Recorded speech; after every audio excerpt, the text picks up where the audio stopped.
നമസ്കാരം. മലയാളി വാർത്തയിലേക്ക് സ്വാഗതം. വിവാഹത്തിൽ നിന്ന് പിന്മാറിയ വൈരാഗ്യത്തിൽ യുവതിയുടെ വീടിന് നേരെ വെടിയുതിർത്തി യുവാവ്. സംഭവത്തിൽ കോട്ടയ്ക്കൽ സ്വദേശിയായ അബു താഹിർ പോലീസ് പിടിയിലായി. ഇന്നലെ രാത്രിയാണ് വീടിന് നേരെ എയർഗൺ ഉപയോഗിച്ച് 3 തവണ വെടിവെച്ചത്. വധുവിന്റെ വീടിന് നേരെ വെടിയുതിർത്ത പ്രതി അബു താഹിർ ലഹരിക്ക് അടിമയാണെന്ന് പോലീസ് പറഞ്ഞു.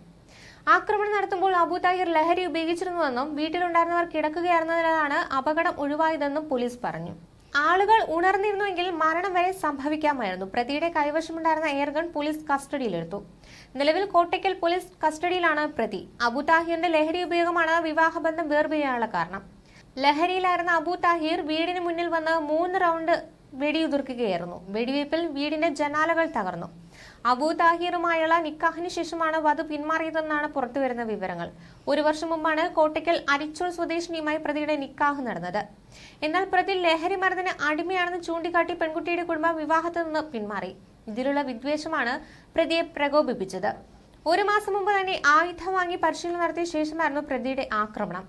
ഒരു അപകടത്തിൽ തലയ്ക്ക് പരിക്കേറ്റ് പ്രതി ചികിത്സയിലായിരുന്നു. അപകടത്തിന് ശേഷം പ്രതി എല്ലാം സംശയത്തോടു കൂടിയാണ് കണ്ടിരുന്നതെന്നാണ് പുറത്തുവരുന്ന റിപ്പോർട്ടുകൾ. ഈ സംശയം കാരണമാണ് പെൺകുട്ടിയും വീട്ടുകാരും വിവാഹത്തിൽ നിന്ന് പിന്മാറിയതെന്നാണ് വിവരം. യുവാവ് ലഹരി മരുന്ന് ഉപയോഗിക്കാറുണ്ടെന്ന് വിവരം ലഭിച്ചതും വിവാഹത്തിൽ നിന്ന് പിന്മാറാനുള്ള കാരണമായതായി പറയുന്നു. ചൊവ്വാഴ്ച രാത്രി പെൺകുട്ടിയുടെ വീട്ടിലെത്തിയ അബു താഹിർ എയർഗൺ ഉപയോഗിച്ച് വീടിന് നേരെ വെടിയുതിർക്കുകയായിരുന്നു. ആദ്യം വെടിയൊച്ച കേട്ടെങ്കിലും വീട്ടിലുള്ളവർക്ക് എന്താണ് സംഭവിച്ചതെന്ന് മനസ്സിലായിരുന്നില്ല. തുടർന്ന് നടത്തിയ പരിശോധനയിലാണ് വീടിന്റെ ജനച്ചില്ലുകൾ തകർന്ന നിലയിൽ കണ്ടെത്തിയത്. സംഭവ സമയത്ത് 3 സ്ത്രീകളടക്കം 5 പേർ വീട്ടിലുണ്ടായിരുന്നുവെങ്കിലും ആർക്കും പരിക്കേറ്റിട്ടില്ല. Kottakkal police inspector Ashwin S കാരൻമേലിന്റെ നേതൃത്വത്തിൽ നടത്തിയ അന്വേഷണത്തിലാണ് പ്രതിയായ അബു താഹിറിനെ പിടികൂടിയത്. 1 മാസം മുമ്പാണ് പ്രതി എയർഗൺ വാങ്ങിയതെന്ന് പോലീസ് പറഞ്ഞു. തുടർന്ന് എയർഗൺ ഉപയോഗിച്ച് വെടിവെക്കാൻ പരിശീലനം നടത്തി. ഇതിനുശേഷമാണ് പ്രതി പെൺകുട്ടിയുടെ വീട്ടിലെത്തി വെടിയുതിർത്തതെന്ന്. ആ സമയത്ത് ആർക്കെങ്കിലും വെടിയേറ്റിരുന്നെങ്കിൽ മരണം വരെ സംഭവിച്ചേക്കാമെന്നും പോലീസ് പറഞ്ഞു. മറ്റൊരു സംഭവത്തിൽ കളിക്കവളയിൽ ക്രഷർ ഉടമയെ കഴുത്തറുത്ത് കൊലപ്പെടുത്തിയ കേസിൽ പ്രതി പിടിയിലായി. തിരുവനന്തപുരം മലയം സ്വദേശി അമ്പിളി എന്ന ഷാജിയെയാണ് പോലീസ് കസ്റ്റഡിയിലെടുത്തത്. തിരുവനന്തപുരം നഗരത്തിൽ നിന്നാണ് പ്രതി പിടികൂടിയത്. ഇയാൾ വേറെ കൊലക്കേസിലെ പ്രതിയാണെന്ന് പോലീസ് പറയുന്നു. ഇയാളുടെ ചോദ്യം ചെയ്യൽ തുടരുകയാണെന്നും അറസ്റ്റ് ഉടൻ രേഖപ്പെടുത്തുമെന്നും പോലീസ് അറിയിച്ചു. കളിക്കവളയിൽ ക്വാറി ഉടമയായ തിരുവനന്തപുരം കരമന സ്വദേശി ദീപു കഴിഞ്ഞ ദിവസമാണ് കൊല്ലപ്പെട്ടത്.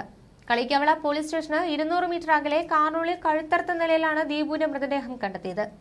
പോലീസ് പട്രോളിങ്ങിനിടെ ബുള്ളറ്റ് പൊക്കി ഒരു വാഹനം പാർക്ക് ചെയ്തതായി അറിഞ്ഞു. പരിശോധിച്ചപ്പോഴാണ് മൃതദേഹം കണ്ടെത്തിയത്. ഡ്രൈവർ സീറ്റിലുള്ള ദീപു ബെൽറ്റ് ഇട്ടിരിക്കുകയായിരുന്നു. എന്നാൽ വാഹനം ഓഫ് ചെയ്തിരുന്നില്ല. പണത്തിനു വേണ്ടി ചിലർ ദീപുവിനെ ഭീഷണിപ്പെടുത്തിയതായി ഭാര്യയും സുഹൃത്തുക്കളും പോലീസിനോട് പറഞ്ഞു.